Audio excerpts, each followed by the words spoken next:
Hey, I'm John Bringalow. I'm here to tell you all about all of the references and little things you might have missed in Nintendo's new Switch 2 trailer. Let's get into it. So right off the bat here, we can see a white Nintendo logo on a red background. This red background is a clear reference to the blood spilled by all the children who suffered human rights violations while working in the unluckier half of Nintendo's supply chain back in 2014. Later on, we see the original Nintendo Switch with those original red and blue Joy-Cons. If you look closely, Nintendo cleverly included this part of the screen in their render. This notch in the screen harkens back to the iPhone X's notch. It's a nice nod to Apple, who claimed most of the market share for mobile gaming back in 2011 with the release of some fucking bird game. At this point, we see the original Nintendo Switch ballooning in size into a newer, larger handheld console. You might be reminded of the YouTube playlist Super Mario Princess Inflation by DG932 with this one, but you might be surprised to learn that this growth is actually in reference to the growing number of people who just opened a new tab to try and find and watch it. The video marches on to show a close-up shot of the upcoming console shedding its old skin and changing its shape, seemingly confirming the recent rumors of the new Nintendo Sand and the Nintendo 24-volt rotary cutter for personalizing the new console.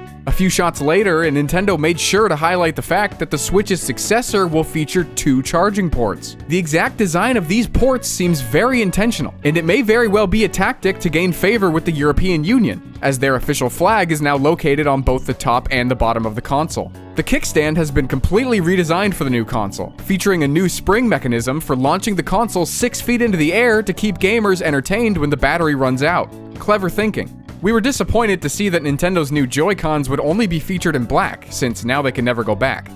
Wait, you can't do that. The Joy-Cons are later shown racing around at high speed to their final destination. And even the iconic sound of the Joy-Cons connecting to the body of the console has been updated.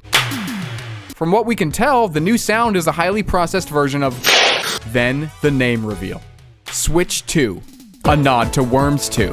Nintendo even went as far as to show us footage from an all-new title in the Mario Kart franchise, Mario Kart 8-3. Within this gameplay footage, we see fuel written in several places, a reference to Mario's inability to consider the carbon impact of burning fossil fuels for recreation with his friends. This is a surprising move from Nintendo, considering the controversy the plumber has found himself in over the years regarding his carbon footprint. Notable examples being his switch to petroleum-based fuels and fire flowers, his burning of coal to power his private planet when carbon-neutral public launch stars are available, and his lobbying the federal government to allow an oil extraction operation atop a sacred Yoshi burial ground. This sign is in reference to eating. Here, Nintendo is trying to convince you that this piece of shit is viable, and foreshadowing it fucking breaking shortly after. The number 2025 is in reference to the number of units that will be available at launch, as well as what the going price will be for them on eBay shortly after.